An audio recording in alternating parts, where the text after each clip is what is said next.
ibahagi sa inyo ay tungkol po naman dito sa aming advokasya na doon po sa amin.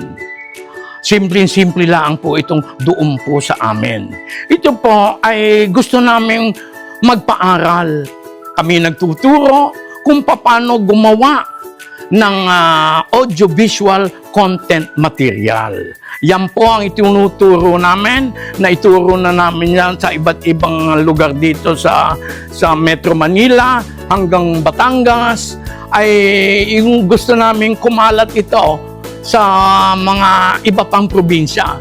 Doon po sa amin, ipinagmamalaki ko. Pagmamalaki natin ang maganda, mabuti at marangal dito sa ating bayan. Dahil nga, pag pinagmalaki natin ang ating bayan, magigising ang ating pagmamahal sa Kanya na kailangan natin ngayon.